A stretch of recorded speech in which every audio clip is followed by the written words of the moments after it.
Že prvé je to prijatie a súcit a tieto veci, ktoré práve v detstve nám chýbali mnohokrát a preto sa tie traumy v prvom rade diali väčšinou. Tak. To tak tam nedávaj.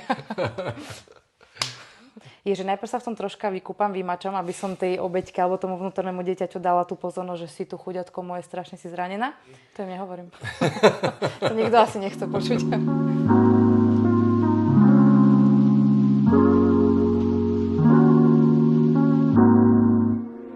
Tak, ťa tu vítam, Linda. Ahoj. Alebo ty vítaš mňa u teba. Ja vítam teba, vítaj. Ale ty vítaj v mojom podcaste. A dneska som si ťa takto pozval. Dlho sme to plánovali, ale nakoniec sa teda podarilo. A neviem, či ťa všetci poznajú. A preto by som ťa možno na začiatok troška predstavil, alebo nechal by som možno teba predstaviť samu seba. A potom by som ťa možno doplnil. Lebo pre divákov možno je zaujímavé, ako ty sama vnímaš seba. A potom možno, keď poviem, ako ja vnímam teba, možno to doplní ten celý tvoj obrazok. A to je, dúfam, tá najťažšia otázka, čo si mi dneska dala, lebo sa rovno zahul. Jak sa vnímam? Ako veľmi zvedavý človek, ktorý chce vedieť pravdu, keď to asi úplne zjednoduším a proste ju hľadám všade. No, keď mi niečo nedáva zmysel, alebo ma niečo trápi, alebo ma niečo jednoducho len zaujíma, tak proste hľadám, patrám, aby som došla k tomu, že čo je to ozajstné. Takže celoživotný patrač. A popri tom sa venuješ aj... Venujem sa fyzioterapii, to mám vyštudovanú. Ale čo robím od malička v podstate tak nejak samo, automaticky, a to je moja vášeň, že zaujímam sa hodne o svety ľudí, o ten ich vnútorný svet, že čo ako vidia, vnímajú, cítia, ako rozmýšľajú, proste čo sa im stáva, aké situácie zažívajú, takže no vždycky som na to bola zvedavá, to sa nezmenilo. A teraz v podstate tým, že to odmala, tak to mám nastavené, tak ma to pomaličky dovedlo. Sama neviem, ako to pomenovať, možno dneska sa to volá coaching, alebo neviem. Ale skrátka vediem rozhovory s ľuďmi a pomáham im, buď niekedy iba vypočujem, alebo im pomáham, dávam im vlastne vlastný pohľad na tú situáciu. Ako to vidím ja, ako by som to riešila ja, alebo čo mám pocit, že by pre nich mohol byť nejaký napomocný krok. Tak si to úplne zhrnula perfektne, nemám čo dodať. Okay.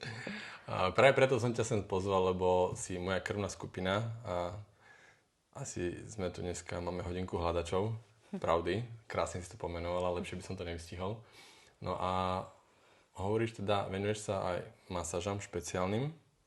Ako sa to volá? No fyzioterapia je vlastne zdravotnícky odbor, keď to tak poviem.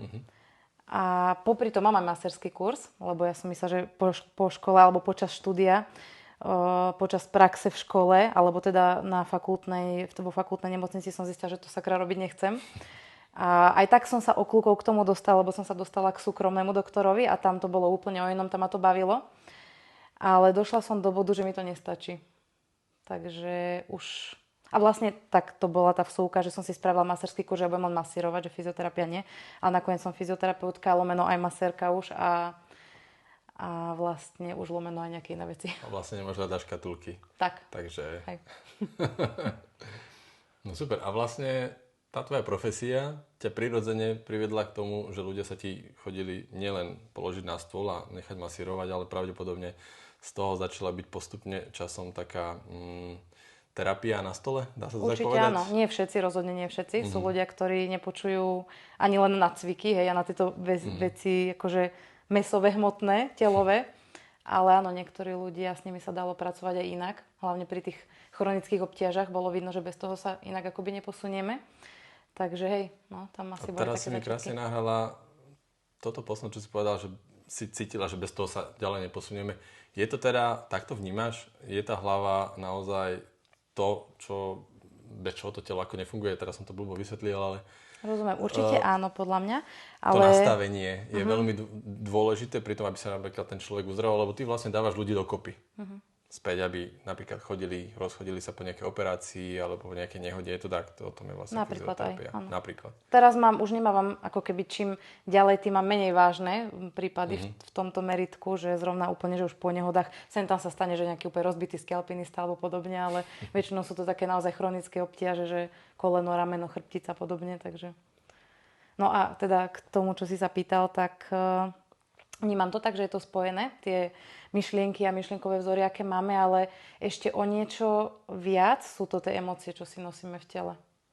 A teda, vlastne to, čo som povedala. No povedz nám o to viacej. Čo viacej, daj otázku. No takto, ja toto vnímam čím ďalej tým viac. Ja som zase prepojený cez tú psychológiu a čím ďalej tým viac sa dostávam cez to telo.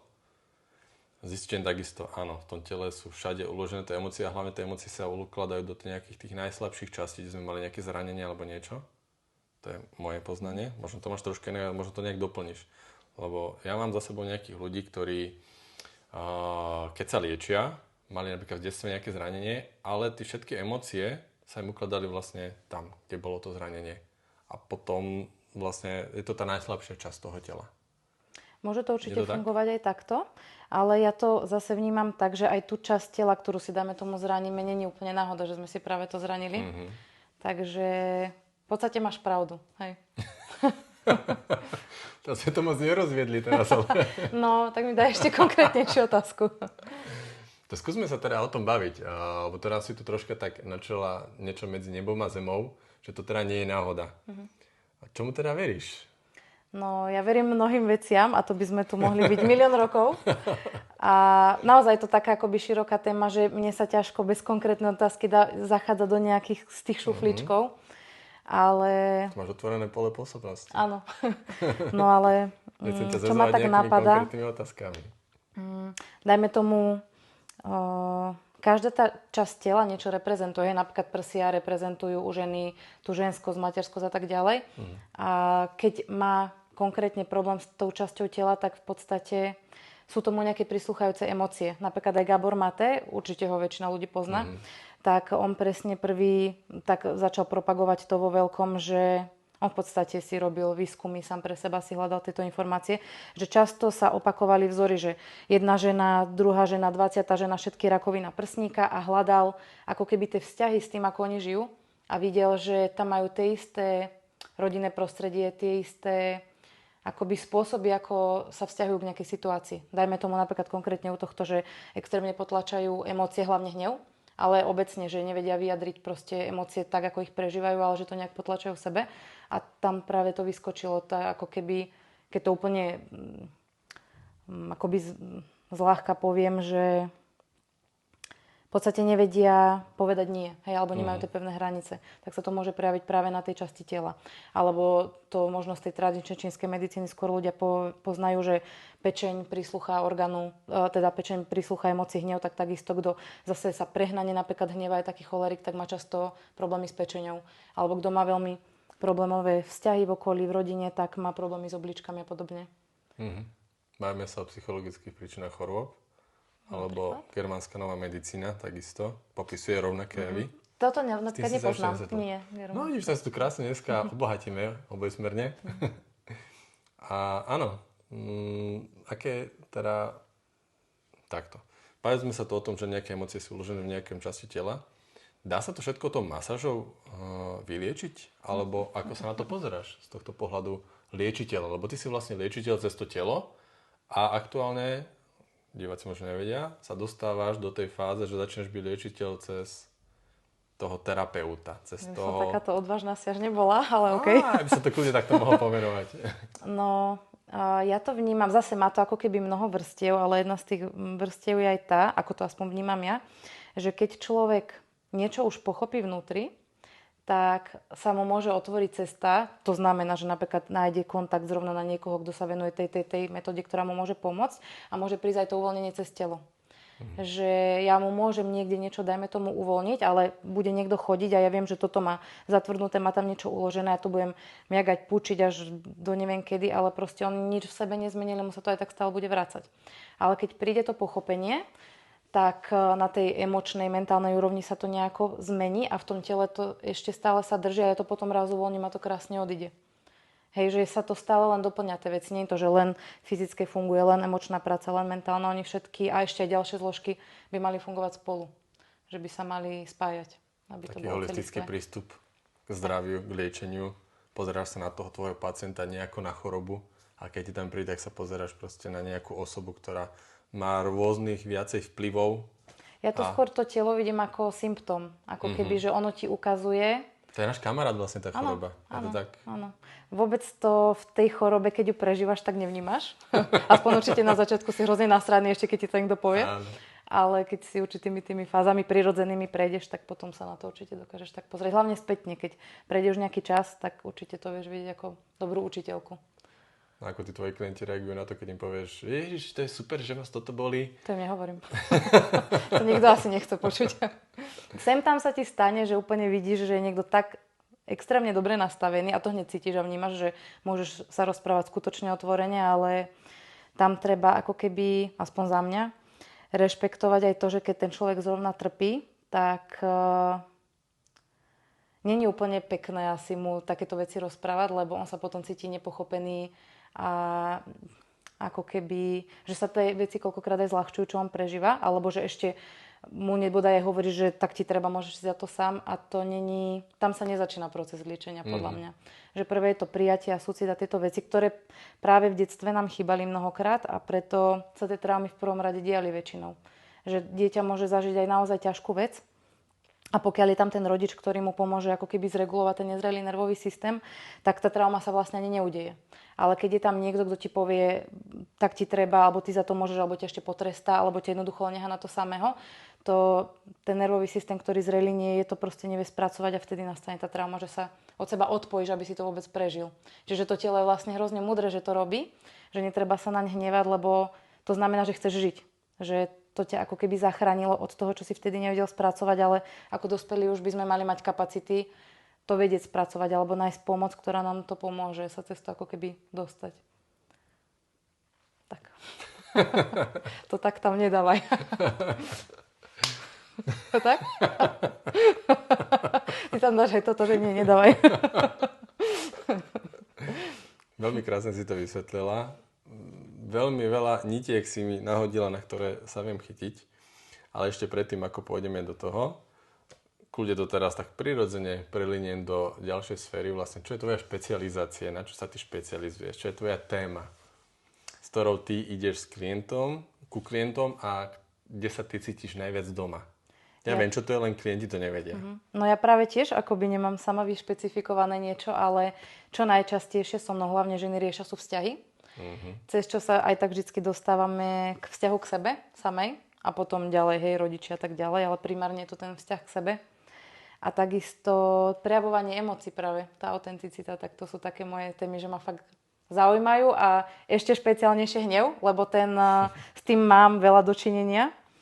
A veľa som si rôznymi takými vlnkami prechádzala. Myslím si, že ešte stále to nie je niečo, čo mám že vyriešené. Môžem povedať, že v tomto som už doma, ale myslím, že hodne do hĺbky som už načerala v tom, že viem aj v tomto nejak naviesť alebo usmerniť. A dneska, respektíve včera, ku mne prišla taká zaujímavá téma. Chcem sa ťa na ňu spýtať, ako to ty vnímaš ako terapeut. Od rôznych ľudí dostávam rôzne príbehy a dostávam takisto príbehy o tom, že keď napríklad idú nejakom psychologovi alebo terapeutovi, podstupom času vidia, že ten terapeut alebo psychológ im dáva nejaké rady, ktoré vychádzajú z nejakej bolesti. To znamená, že inak povedané, niektorí terapeuti sa boja pozrieť do seba, tie traumy tam zostávajú a pomáhajú v rámci tej traumy. Tá trauma vlastne sa snaží pomáhať. Potom sú iní terapeuti a myslím, že to je jasné v tomto videu, že ty si presne ten druhý typ, že sa do seba nebojíš pozrieť, nebojíš sa do seba ísť a prijať tie veci a pracovať s tým. Občas to môže byť samozrejme strašidelné, ale len vtedy dokážeš tie veci vyliečiť a z toho vyliečenia dokážeš spraviť ten bezpečný priestor pre toho klienta. A tam sa vlastne začína ten proces, ako si to ty vlastne naznačila. Keď však ten tvoj klient príde k terapeutovi, ktorý tú traumu nemá vyliečenú, tak automaticky to začne toho terapeuta triggerovať a on mu pomáha z toho triggeru. Ako sa na toto pozeráš, alebo ako toto vnímaš, alebo či sa s týmto stretávaš, že tí tvoji klienti majú možno podobnú skúsenosť, alebo možno idú s tým strachom k tebe už tej predošlej skúsenosti, že s takýmto niečím sa stretli? No zatiaľ, ako viem o tom, že to takto je, ale zatiaľ som ja ako keby sťažnosť nepočula tých mojich klientov, že by sa im to v minulosti stalo. A zároveň máš úplnú pravdu v tom, čo hovoríš, ale zároveň si myslím, že sa nám to môže stať hocikomu, lebo nikto nie sme 100% vyliečený, že? Takže podľa mňa len treba byť bdelý. Problém je možno, keď terapeut vôbec nevie o tom, že by sa mal do seba pozerať a o tej sebareflexii a vôbec to nerieši, tak to asi nie je dobré. Ale pokiaľ máš tú ochotu a ten zámer sa do seba pozrieť, tak proste stať sa ti to aj tak asi niekedy môže, ale veľmi rýchlo dostaneš spätnú väzbu a veľmi rýchlo aj uvidíš od života. A tým pádom si myslím, že sa nakoniec aj tak pozrieš, hej. Čiže možno vďaka tomu klientovi zase aj ty v podstate dostaneš ako keby to zrkadlo a môžeš si aj ty zase o niečo viacej sa pozrieť do seba. Keď sa pozráš do seba a dostaneš sa možno do bodu, tak kde je ten koniec proste? Už toľko som sa vylečil, už musím byť vyliečená. Už proste príde tam taký nejaký vnútorný vzdor, možno nejaké vnútorné dieťa, neviem, skáďal to prichádza. Ja osobne som to mal a možno sa to aj v nejakých periódach vracia. Keď proste už máš, môžeme to nazvať prepálené poistky, už toho máš dosť a potrebuješ nejaký oddych a nie sa stále liečiť. A ako to vnímaš, toto neustále liečenie? Myslíš, že to má nejakého konca? No, začínam, jak môj učiteľ hovorí, ponímať podozrenie, že to konca nemá. A moje druhé podozrenie je, že keď stále ako chceš viac sa liečiť, tak je to takisto vlastne z miesta strachu a bolesti. A ja sa v poslednej dobe viacej skúšam sústreďovať na to, ako keby tvoriť z toho miesta plnosti. Čo není vôbec ľahké, hej, lebo tie staré veci ťa berú. A to neznamená, že sa máš vyhýbať tým bolestiam, ale aj na ňu sa dá ako keby... Môj návod pre mňa, ktorý používam, je, že najprv sa v tom troška vykúpam, vymačam, aby som tej obeťke alebo tomu vnútornému dieťaťu dala tú pozornosť, že si tu chuďatko moje, strašne si zranená. A keď mám pocit, že už bolo dosť, tak potom sa pozriem z toho nadhľadu, že čo teraz môžem urobiť, aké kroky. A ja nemám presný návod, lebo technik mám mnoho, aj nástrojov, ale niektorý raz zabere, raz nie, inokedy iný zabere a zase iný nie. Takže to robím hodne intuitívne. A dostávam sa určite aj do fáz, že som frustrovaná, nasratá, zúfala, neviem aká a nevidím tú cestu. Ono je to väčšinou, že keď sa dostanem do toho nového teritoria, tak tú cestu fakt nevidím, aká je z toho von. Aj keď mám už mnoho teóriu načítanú, aj mnohé zažité, tak stále sa mi to deje. A vtedy už viem, že je dobre nepanikáriť a že proste dávať nohu cez nohu a že to riešenie uvidím. Že keď mám naozaj tú túžbu, tak proste vždycky, ja som hodne taká intuitívna, pocitová, takže vždycky ako keby vnímam, že čo najbližšie sa teraz odo mňa chce, tak proste cítim, že potrebujem ísť na prechádzku do lesa. A to mi najčastejšie pomáha, tam proste vypustím, vyrevem, alebo len jednoducho meditujem. Alebo zase, čo cítim, to robím. A postupne ma to dostáva ďalej. Niekedy sa potrebujem s niekým proste pohádať, aby tie emócie riadne ako vyšli von. Ja som ich uvidela, že tak toto je to moje, hej, že aj toto si schovávam a nechcem už priznať, že som to stále ja, že stále to mám v sebe. A v podstate tiež je to nejaká odmietaná časť, ktorá potrebuje lásku a prijatie. A že to sa už v duchovnom svete nerobí, to už nemáš sa hnevať, nemáš na nikoho nakričať, nemáš nadávať a nemáš x veci robiť. Lenže to ti zase hovorí nejaký rodič, ktorý ti povie, nesmieš to takto cítiť, nesmieš to takto mať. A za mňa to je to vlastne škodlivé. No. To neznamená teraz, že máš ako ísť za niekým a vynadať mu, lebo sú to stále tvoje veci. Ale je dobré to uvidieť a si to priznať, že aj toto som ja. A mám pocit, že tam prichádza to liečenie. No. A vlastne, keď si rôznymi tými vlnami prejdem od nasratia cez suicid až po neviem čo, tak tá cesta sa proste vždycky ukáže. Až k tomu liečeniu. Ale myslím si, že to koniec nemá. Mám to pocit, že to je taká špirála, to už máš vyriešené, že super a tu ťa to zase dostane a povieš si, teraz som to riešila, alebo pred rokom som to riešila, už to bolo a vlastne sa dostávaš len do novej vrstvy toho. Taký mám pocit. Úžasne si to popísala. Áno, mám úplne podobný prežitok ako ty, jak presne si to popísala a to je hlavne posledného pol roka, že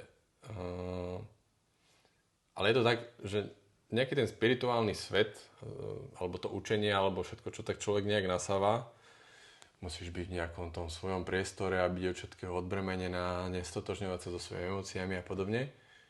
A potom je tam taký nová osobná vlastná skúsenosť, že sakra, a ja som ten hnev a priznať si to, inak som ako odchádzam od seba a není som celý ja, není som v tej hmote, za prvé, a nepríjmam sa celý taký, aký som. A to je možno len nejaký, presne, to je tá špirála, jak si popísala, že to je len iná špirála. Kde to vnímam, tú istú situáciu, ktorú som predtým vnímal inak, teraz vnímam zase troška inak. Je to tak? Vnímam to tak, áno. No. Napríklad, keď si zoberiem len ten hnev, tak už dnes sa to možno vníma trošku inak, ale kedysi to bolo, že to je proste no go, hej, to sa nesmie proste hnevať sa. Lenže jedna veľmi múdra astrologička, ktorú ja sledujem už niekoľko rokov, tak ona to vysvetľuje ako v podstate zákon rovnováhy, že v prírode má všetko rovnakú hodnotu, alebo aj vo vesmíre, že nič nie je nadradené alebo podradené a ty keď si zobereš, dajme tomu deň a noc, alebo akékoľvek tie opozita, tak jedno keď povýšiš, druhé si automaticky ponížil a naopak. A to vlastne vytvára nerovnováhu a ty v podstate to, čo si ponížil od seba, odstrkuješ, že toto nie som ja, to je zle. Lenže, aký taký príklad? Napríklad, že byť sa je zle, hej? Tak jasné, že keď prídeš a zmlatíš niekoho nevinného, tak to asi nie je nič moc, ale zároveň ty, keď to úplne vytesníš, tak ty nikdy nebudeš schopný to použiť. A potom niekto príde a bude ti chcieť zmlátiť decko a ty ho nebudeš môcť obraniť, lebo ty v tom zamrzneš. Ty si bol naučený tvrdo, že to sa nesmie a ty, keby si hrozne ho chcel ochrániť, tak tebe ten systém zamrzne, lebo to bolo proste zakázané. A tým pádom to nemôžeš použiť pre dobrú vec. Takisto ako kameňom môžeš niekoho zabiť alebo postaviť dom, a takto je x ďalších príkladov, čo každý poznáme, tak všetka tá energia je neutrálna a ide o to, že ako ju chceme využiť. A keď si niečo zakážeš, tak ty stratíš prístup k tomu a tú moc, ktorú to nesie potenciálnu. Čiže zodpovednosť, si myslím, a tá zrelosť človeka je v tom, že vieš to, že tu tá energia je a máš v sebe v rovnováhe a keď treba, ty vlastne len tou zodpovednosťou ako keby rozhoduješ, že ako to použiješ. Či vďaka tomu tvoríš, alebo vďaka tomu ničíš. Ale musíš to najprv ako keby mať prijaté, že aj toto som ja, aj toto je moje. Ako náhle to dáš preč, tak vlastne s tým nemôžeš nakladať. Ono to sa z toho podvedomia ovláda teba v tých najnevhodnejších situáciách. Ja to vnímam vizuálne, túto situáciu, čo si popísala ty. Nie, to nie som ja. Ja tomu dávam ale pozornosť tým pádom. To rastie, lebo to živím. No a v jeden taký presne nečakaný moment, taký ten najnevhodnejší, mi to padne na hlavu. No. A sa to zase prihlási o tú pozornosť. Haló, ja som stále tu. No, takže áno, toto nefunguje a funguje tam potom naozaj len to prijatie. Ale tiež potrebuješ zo pár takých koliečok si to asi vyskúšať, že sa to vráti a potom si uvedomí, že tento štýl moc nefunguje a treba niečo zmeniť. Určite súhlasím. A ty si to naznačila, že máš teda nejaké techniky, ktorým sa venuješ, ktoré používaš, máš nejakú takú svoju kufrík a povyberáš si to, čo ti tam vtedy sedí, ale takisto používaš svoju intuíciu. A toto je veľmi ťažko uchopiteľné pre ľudí. Ako by si toto vysvetlila? Ja to sami rovnako používam, ale ako v tom spraviť taký ten perfektný recept kombinácie. Pravdepodobne používaš kombináciu týchto dvoch vecí, že to nemáš len toto mi funguje, alebo len toto mi funguje, ale musí to mať pre teba nejaký spoločný konsensus. Práve tie nástroje, tým, že ich viem, tak mám možnosť ich použiť. O čom aj viem, že existuje, ale neviem to robiť, tak darmo mi tá intuícia ani mi nepovie, že choď tam, rob to, lebo to nepoznám, takže nemám k tomu prístup. Ale samozrejme môžem mať pocit, že mám ísť na nejaký kurz, hej, niečo si zase rozšíri ten svoj kufrík. Ale vlastne, áno, tá intuícia ťa môže niekde poviesť, ale potrebuješ potom niečo konkrétne, čo urobíš s tým telom, alebo s tú myslou, alebo podobne, čo vlastne ti pomôže k tej transformácii. Neviem, či som odpovedala na otázku. Keď tak ju ešte možno skonkretizuj. Asi si aj odpovedala na otázku, ale stále to je taká veľmi hlboká téma. Ako ideme veľmi hlboko, si myslím, v tomto smere, že OK, mám teda nejakú intuícia ma nejak navedie, ale ako toto odkomunikovať, ako to niekomu vysvetliť, ako mu povedať, čo je vlastne intuícia, ako ho navigovať k tomu, aby on ju začal používať a keď ju používa, čo vlastne hovorí, akým spôsobom s ním komunikuje. Ja si myslím, je to u všetkých rovnako, myslíš? Alebo to má každý takú špeciálny jazyk tej intuície, ktorý s ním hovorí a preto to je veľmi ťažko uchopiteľné doslova a veľmi ťažko to je naučiť niekoho. No ja úplne neviem, ako to majú ostatní. Ja môžem len hovoriť, ako to mám ja. Ja som od mala bola veľmi citlivá a neviem, či je ako medzi tým rovnítko, že to je to isté. Ale určite to nejaký súvis má. No, teraz na čo si sa vlastne pýtal, že čo to tá intuícia je, alebo že ako to druhým predať? Aj.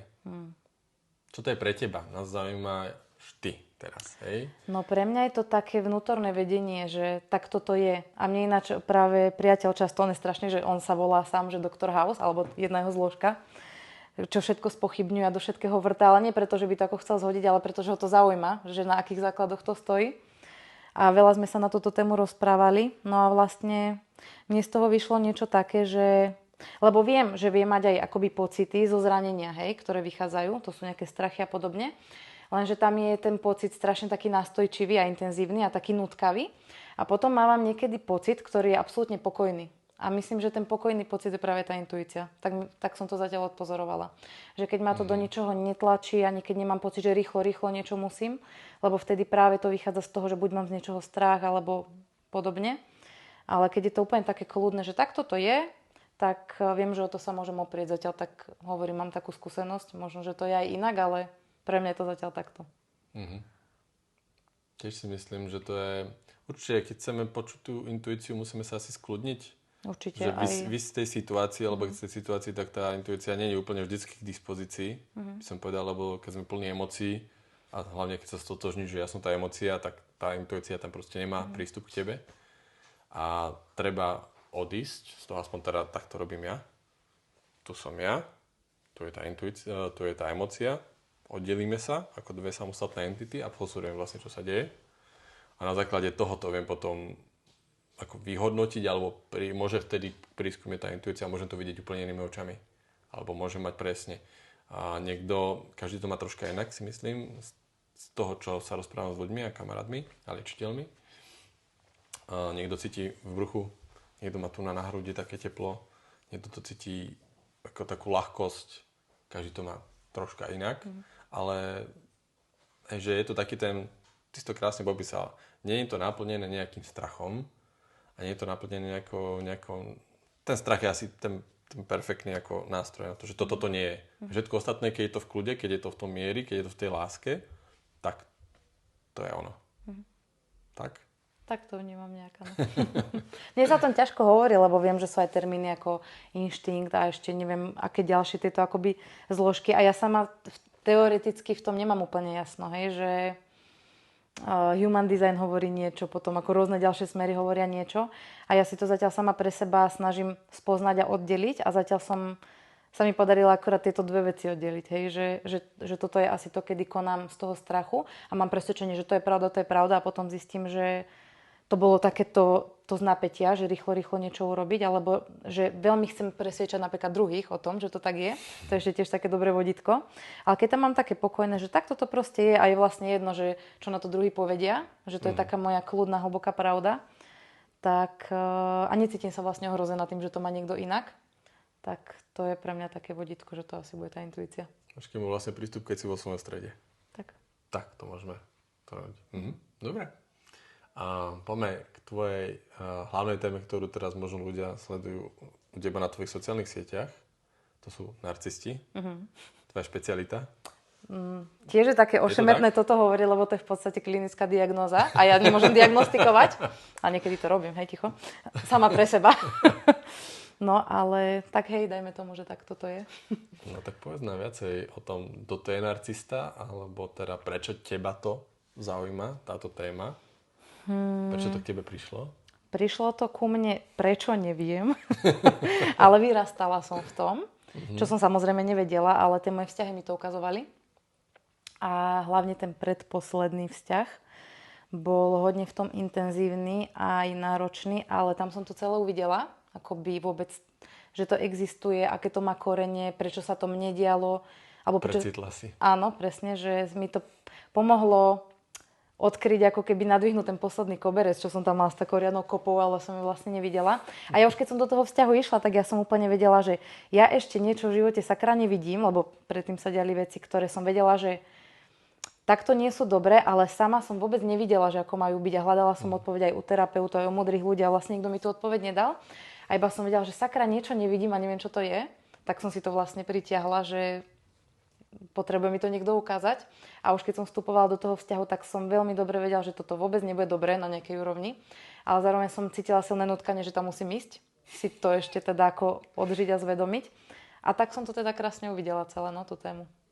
Takže tak sebatrizniteľsky si sa do toho pustila a... Povedzme, ale v podstate to bolo veľké oslobodenie, no. Takže... Ten badateľ bol silnejší. Tak. Takže vlastne cez vlastnú skúsenosť.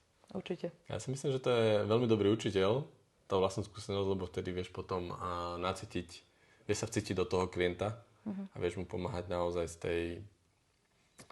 z tej lásky. Môžem to takto nazvať. Hlavne ten súcit, lebo inak človek dokáže dávať hodne tvrdé vyhlásenia o tom, ako si to môže ten druhý nechať a ja by som to už tam dávno nebola. A veľakrát som to z úst mnohých ľudí počula. Kavičkové kamošky. A potom áno, ale ako nielen na seba, ale obecne komentovať druhých ľudí, životy druhých ľudí a potom sa im to stalo proste, aby si vyskúšali, aké je ľahké odsúdiť, ale nie tak ľahké to potom žiť a robiť tie kroky, ktoré oni predtým mali v tom jasno, že oni by to robili inak a vlastne to robili rovnako. Čiže vlastne život poslal do tej druhej role, opačnej. Tak podľa mňa niekedy si tie veci treba zažiť, aj aby sme objavili v sebe súcit. Že prečo ten druhý to možno takto žije, aj keď logicky ty vieš, že by si to mal inak robiť, lenže tie všetky vzorce a veci, čo v sebe nosíš, te proste nutia robiť to inak. Možno seba poškodzujúco hodne, ale je to tak, no. Hovorila si, že telo vytvára nejakú chorobu. Áno, keď sa bavíme o tom, že telo samo niečo vytvára. A takisto si tam mala takú poznámku, že teraz neviem, či som to správne zachytil, že ale nemusí to byť ako keby tou chorobou spojené, že vlastne sa ti môže nejaké zranenie stať a to zranenie tej konkrétnej časti tvojho tela je spojené s nejakou tvojou emočnou stránkou alebo nejaké tou emocionálnou príčinou chorôb, alebo možno takto nazvať, psychologickou príčinou chorôb. Ako na tej logickej stránke to, že to telo vytvára, to ešte dáva ako nejaký význam. Hej, že... Aha, že prečo sa ti ten úraz napríklad stane, aký je ten mechanizmus. No, kde tam vidíš to prepojenie, vieš, že... Ja neviem, či toto budem vedieť vysvetliť. Ja tomuto takto. Není si tom sama. Ja mám veľmi ako rovnaké presvedčenie v tomto smere, ale chcel by som vedieť tvoje vysvetlenie. Ako si to ty zdôvodňuješ na tej racionálnej stránke. Ja to vnútri nejak mám, ale neviem, či to budem vedieť dať doslov. No, ja si myslím, že to... Budem asi teraz veľmi ezo, ale že je to tá duša a v podstate... Inak Lazarev, ak ho niekto pozná, myslím, že ty ho asi budeš poznať, písal knižky Diagnostika karmy a v podstate on to ako keby poníma tak, že tá choroba je ochrana tej duše pred tú deštrukciou, povedzme. A vlastne tým, že to telo ti ochorie alebo sa stane nejaký úraz, tak to ochraňuje tú dušu a podľa mňa v tom zmysle, že ty uvidíš, že vlastne, dajme tomu, ťa rozbolí koleno, spadneš niekde, roztrhneš si vec čokoľvek, tak v podstate to není, že ti to urobí vesmír, ale to je, že jak to povedať, máš, dajme tomu, zapálené črevo, tak na dôsledok je, že na koži sa ti vyhodí nejaký exém alebo máš zlú pleť. A v podstate to je rovnako, že na tej duši akoby niečo je a prejaví sa to na tom tele. No, ale teraz ešte stále som to nevysvetlila, že? S tým úrazom. No jednoducho... Tá duša si to tak ako... Áno, lebo ten mozog v podstate, volá sa to možno aj sebe naplňujúce proroctvo, že ty si niečo myslíš a ono sa ti to väčšinou stane, lebo to presvedčenie vytvára potom sled myšlienok a v podstate činov, ktoré ťa k tomu dovedú, hej? Čiže keď si myslíš, že niekde pravdepodobne havaruješ, tak sa ti to asi stane, lebo tvoj mozog začne vytvárať tie situácie. Toto tiež neviem, či nebude treba vysvetliť do hĺbky, ale ty asi rozumieš, čo chcem povedať? Ja rozumiem. A myslím si, že ten mechanizmus je taký istý.